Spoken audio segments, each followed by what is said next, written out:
kita sempat membahas mengenai bagaimana pelaporan ini pada saat dari beberapa yang sudah dihadirkan dalam ruang sidang dari ke Pengadilan Negeri Jakarta Utara ini.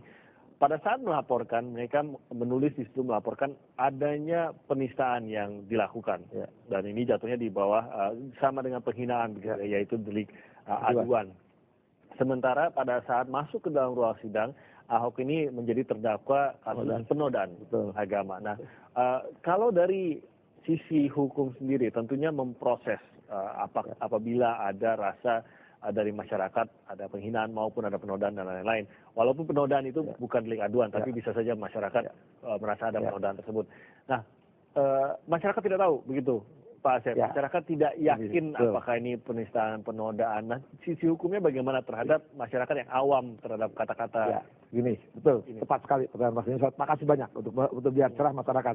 Gini, delik aduan itu, jadi kan, contohnya penghinaan, ya. Yang dihina aja timnya aja yang dihina, tidak ngadu. Ngapain saya yang sibuk? Jadi kalau sejak awal dia menuduhnya penghinaan, harusnya bukan laporan, dia pengaduan. Tapi bukan dia yang ngadu, harus yang dirugikan. Makanya di KUHP disebut korban yang peristiwa pertama. Jadi konkret lagi, ini ya dibilangin AB sama saya tersinggung, ya. Harusnya mengadu bukan laporan, itu KUHP salah satu. Jadi pengaduan harus yang bersangkutan. Nah, sekarang timnya aja yang misalkan yang dibilangin AB tidak bisa apa-apa, tapi yang sibuknya Sungai keluarganya, misalnya istrinya, yang lain-lain gitu, ya nggak bisa. Harus yang bersangkutan kalau delik aduan itu. Jadi kalau sejak awal dia nuduh Pak Ahok adalah penghinaan atau penistaan, yang harus yang dihina harus penista, dialah yang mengadu.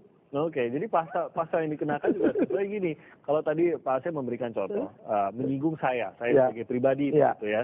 Pak Asep mengatakan saya tersinggung dengan kata-kata itu, atau saya merasa dihina dengan penggunaan kata-kata tersebut, maka saya melaporkan atau mengadu, bukan laporan, mengadu. Itu kembali lagi, tidak boleh salah di situ. Maka saya yang dihina itu, saya mengadu kepada kepolisian. Saya mengadu bahwa saya merasa dihina dengan kata-kata yang dikeluarkan oleh Pak Asep. Kalau saya sendiri yang menjadi subjek penghinaan ini tidak mengadu, maka orang lain tidak bisa mengadukan untuk saya. Nggak bisa. Itu supaya jelas. Pasal 72 KUHP, pasal 319 KUHP. Orang tidak bisa dituntut pasal penghinaan kalau nggak ada pengaduan. Titik. Selesai. Nah, subjeknya kalau di sini adalah misalkan lambang, seperti yang kita tahu, bendera, lambang negara, dasar negara, gitu kan. Atau agama yang diajukan di sini. Berarti kan ya sederhananya, agama mengadu itu tidak mungkin. Nggak mungkin. Begitu. Makanya deliknya biasa. Tanpa ada pengaduan, tanpa ada laporan pun, bukan aduan ya. Tanpa ada laporan pun ya penyidik harus memeriksa. Jadi nggak harus nunggu ada pengaduan. Nah kan persoalan kasus ini kan menarik kan. Banyak orang-orang yang melaporkan, tanda petik ya. Melaporkan, tapi melaporkannya bukan delik biasa, tapi delik aduan. Karena menuduhnya penghinaan. Padahal penodaan itu bukan dengan laporan, pengaduan.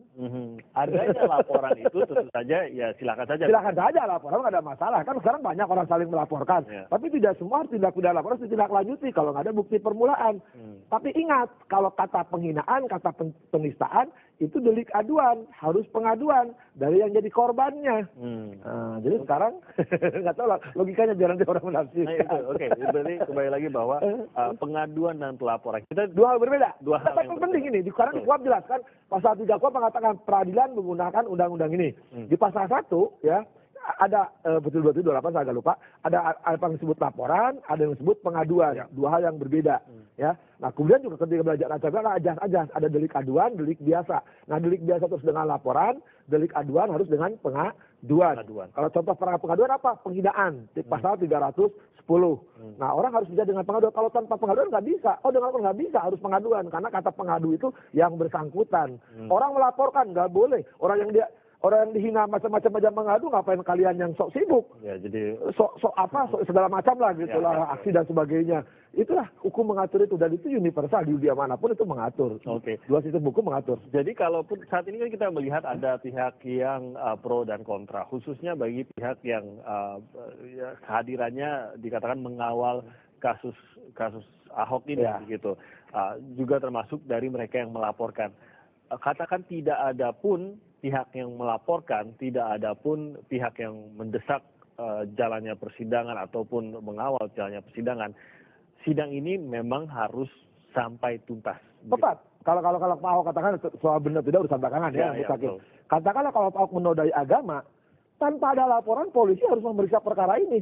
Kalau unsurnya telah terbukti, ada bukti harus naik perkaranya. Sekali lagi, karena ini deliknya delik umum, delik biasa. Karena tuduhannya penodaan kan. Tapi kalau tuduhannya kepada Pak Ahok penghinaan atau penistaan, ya nggak bisa, harus ada yang ngadu. Nggak boleh diproses, karena itu delik aduan. Jadi itu proses hukum yang sedang kita melihat bagaimana proses hukum saat ini terjadi. Jadi laporan kembali lagi kalau dari saksi pelapor ya yang sudah dihadirkan dalam sidang ini kan selalu yang tertulis di sana adalah penistaan dan penghinaan. Berlakukah atau bisa mengubah ini di dalam persidangan? Mana yang akan dipegang oleh hakim? Apakah dalam BAPK atau apa yang mereka sebutkan dalam persidangan? Ya, makanya pertanyaan hakim kan bagus kemarin. Yang saudara laporkan apa? Penistaan, tapi sekarang saya rubah jadi penodaan. Kejar lagi sama hakim, tahu dari mana penistaan, penodaan, kan kamu nggak lihat. Nah, berkembang. Biar nanti hakim menjadi dalam pertimbangannya. Yang tadi saya katakan di awal, ajas hukum atau teori hukum atau norma hukum yang sudah saya katakan kapan itu delik aduan, kapan delik biasa, kapan laporan, kapan pengaduan. Nah, yang di dakwaan itu pasal apa? Nah, berarti hakim akan menilai kesaksian-kesaksian itu. Apalagi sekarang kan kesaksian-kesaksian kemarin, entah tempatnya, entah waktunya, dikaitkan dengan orang-orang yang bersangkutan. Nah ada juga beberapa hal di dalam BAP secara khususnya ini yang berbeda-beda, bahkan ada beberapa laporan yang dilaporkan menurut catatan dalam BAP dilaporkan sebelum kejadiannya bahkan. Nah ini bagaimana posisi hukumnya nanti kita akan bahas.